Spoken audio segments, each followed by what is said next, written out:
Salut à tous! On se retrouve pour le test d'un casque route, mais cette fois-ci une version modulable Touring. Il s'agit du Kappa KV31, un modèle tout récemment sorti et qui a attiré mon attention pour deux choses. La première, c'est son prix, 140 € environ suivant le coloris. Et la deuxième, c'est le fait qu'on entende très peu parler de cette marque italienne pour sa gamme de casques, alors qu'on la connaît bien pour ses valises et top case par exemple, directement dérivée de la gamme JV qui a racheté la marque en 1991. Ce test s'est déroulé sur 2 mois et demi et je l'ai emmené à toutes mes sorties route et tout terrain, comme vous l'avez sûrement remarqué dans mes vidéos, même si je n'aborderai essentiellement que la partie route puisqu'il est conçu pour ça avant tout. Ce casque n'est disponible que dans une taille de calotte et 6 tailles de mousse, du XS au 2XL, son poids annoncé de 1650 grammes environ. Je l'ai vérifié sur la balance et c'est 1665 grammes pour mon taille M sans le pinlock, puisque c'est une option à 30 € que je n'avais pas pour le test. Ce poids est dans la moyenne pour un casque en thermoplastique injecté de type modulable. On le ressent forcément quand on bouge la tête de manière énergique, mais il se fait relativement oublier sur route de par sa prise au vent très correcte. Il n'y a qu'en tout terrain et avec de l'équipement installé que ça devient lourd. Je parle d'un intercom et éventuellement d'une caméra d'action, ils font compter environ 100 grammes chacun grosso modo. On note qu'il y a un petit bouton de verrouillage de la mentonnière en position haute, mais pour autant il faut savoir qu'il n'est homologué qu'en position fermée, donc en mode intégral et non en mode jet. Le système de la mentonnière est agréable à manipuler. L'écran sont francs et précis et le gros bouton rouge est placé à l'intérieur du casque pour éviter d'être déclenché en cas de choc frontal. Le système de maintien est par contre léger puisqu'il est constitué de 2 petits doigts en plastique qui viennent se glisser dans une cavité en plastique également. Restez bien jusqu'à la fin de la vidéo, j'effectue d'ailleurs un test pour vérifier son efficacité. Pour la visière principale, elle est prédisposée pinlock, mais il faut l'ajouter en option comme je le disais. C'est un peu dommage mais c'est assez courant dans cette gamme de prix. Du fait, dès qu'il pleut ou qu'on passe sous les 10-12 degrés, on a vite de la buée qui apparaît à l'intérieur du casque. C'est déjà pénalisant à la mi-saison, donc c'est vraiment indispensable en hiver, encore plus pour les porteurs de lunettes. La manipulation de cette visière est agréable sur les 5 crans et la fermeture finale est franche, aucun risque qu'elle ne s'ouvre à haute vitesse. On la détache aussi facilement avec le système d'éjection automatique, ça évite d'avoir à tirer dessus comme c'est le cas parfois et de craindre de casser quelque chose.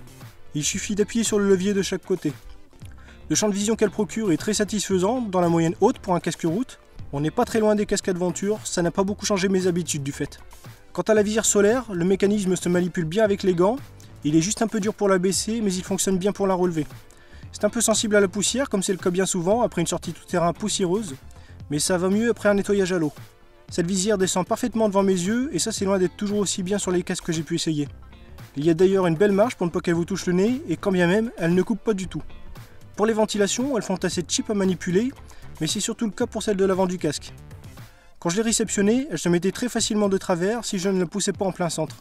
Mais j'ai résolu ça avec un petit jet de bombe au silicone. Je n'ai plus ce souci maintenant. Par contre, clairement, ces ventilations sont vraiment très peu efficaces. Je n'ai jamais ressenti de brise d'air frais à l'intérieur du casque, que je sois assis ou debout sur la moto, et ça ne change presque rien à la buée sur la visière lorsque je l'ouvre alors qu'elle ventile justement vers le haut sur la visière. C'est clairement une de mes déceptions sur ce casque, et je me retrouvais souvent avec la visière ouverte ou entrouverte. Ce serait un peu moins le cas avec un pinlock installé, cela dit. Ces ventilations n'apportent aucune nuisance sonore du fait. Par contre, quand on ouvre la visière principale en grand, on se retrouve avec un net sifflement même à basse vitesse en ville, et ça reste peu importe votre vitesse. Je vous le fais écouter.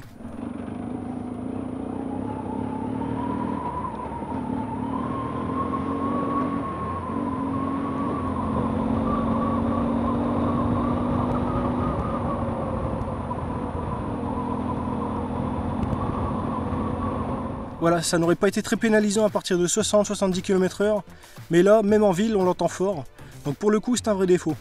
Côté confort, c'est son point fort à mes yeux. Le revêtement intérieur est de type velours, très agréable au contact de la peau, et les mousses sont moelleuses comme il faut. Vraiment très bien, je n'ai eu aucun souci à le porter sur près de 2 heures de route ou sur une journée complète avec plusieurs pauses. J'ai souvent mal au front au bout d'un moment avec la majorité de mes casques, c'est à cause de ma morphologie, j'ai une tête un peu ovale. Mais là ça ne m'a gêné qu'après 1 heure 3/4 de route et sans avoir un mal terrible pour autant, c'était encore correct. Par contre elle ne sèche pas fort vite après avoir sué dedans, c'est le bémol. L'intérieur du casque est creusé de chaque côté pour recevoir les oreillettes intercom et j'ai pu y installer le modèle de chez Cellular Line par exemple.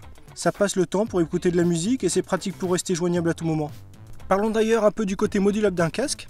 On peut être sceptique sur l'intérêt, surtout pour un casque homologué qu'en mode fermé, mais à l'usage il y a plein de petits moments où j'ai apprécié pouvoir l'ouvrir en grand. La mentonnière s'ouvre quasiment à 90 degrés et sort complètement du champ de vision. Du fait, on respire et on voit parfaitement, on en oublierait presque qu'on a un casque sur la tête si son poids ne nous le rappelait pas. Par exemple, j'ai trouvé ça pratique pour quand je manœuvre la moto à toute petite vitesse ou pour la garer ou faire des demi-tours, pour aller faire le plein à la station essence, pour me déshydrater lors des petites pauses, surtout par les fortes chaleurs du moment, etc. etc. Ce sont tous ces moments où avec un casque intégral on finit par devoir l'enlever ou bien on a très chaud à l'intérieur. Ça nous manque pas mal quand on repasse sur un casque intégral classique. Je vous invite vraiment à essayer pour ceux qui sont sceptiques. Venons-en enfin au test de résistance de la mentonnière que j'ai réalisé en toute fin de période de test. J'ai donc frappé la mentonnière de manière franche, sans toucher au bouton rouge bien sûr, et au bout de quelques coups seulement, elle se détache. Là j'avoue je me suis un peu décomposé, même si j'ai toujours eu des doutes du fait qu'elle ne soit pas un système à crochet métallique qui vienne choper un axe, mais plutôt ces petits doigts en plastique qui s'insèrent dans une cavité au bord arrondi. Autant c'est agréable à la manipulation, autant ça manque clairement d'efficacité. Et la sécurité c'est primordial.